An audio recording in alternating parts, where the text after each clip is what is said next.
हेडलाईन्सचे प्रायोजक आहे NBC bearings, लांब पळण्यासाठी। नाशिक लोकसभेच्या जागा लढवण्यास तयार होतो, मात्र अपमान झाल्यामुळे माघार घेतली। मंत्री छगन भुजबळ यांचा खुलासा। लोकसभेतील बदला विधानसभेत घेण्याची छगन भुजबळांना संधी। अपमानाविरोधात बंड करून भुजबळांनी बळ दाखवावं। भुजबळांच्या नाराजीवर विजय वडेट्टीवार यांचा खोचक सल्ला। भुजबळ नाराज नसल्याचं त्यांनी स्वतःच सांगितलं। अजित पवार यांची प्रतिक्रिया। तर आमचे विरोधक आणि फारच जवळच्या मित्रांनी बातम्या पेरल्याचा देखील टोला। भुजबळांना काय हवंय ते एकदाच देऊन टाका, कुणीतरी नाराज होणार, त्यामुळे महायुतीची प्रतिमा खराब होते। संजय शिरसाट यांची प्रतिक्रिया। पक्षविरोधी काम आणि युती धर्म पाळला नसल्यामुळे अब्दुल सत्तार यांची मंत्रिमंडळातून हकालपट्टी करा। सिल्लोडमधील भाजप शहराध्यक्ष कमलेश कटारिया यांची बावनकुळे यांच्याकडे पत्राद्वारे मागणी। जे अहंकारी होते त्यांना प्रभू श्रीरामानं 240 वर अडवलं।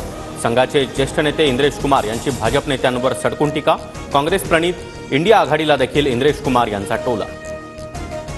देशामध्ये 10 वर्ष फक्त अहंकार, सत्तेचा गैरवापर आणि बदलाचं राजकारण। राष्ट्रीय स्वयंसेवक संघानं ठरवलं तर मोदी सरकार 15 मिनिटंही राहणार नाही। राऊतांचा हल्लाबोल। पुण्यातील ब्लड रिपोर्ट फेरफार प्रकरणी आरोपी विशाल अग्रवाल, शिवानी अग्रवाल आणि अशफाक मकानदारची पोलीस कोठडी संपणार।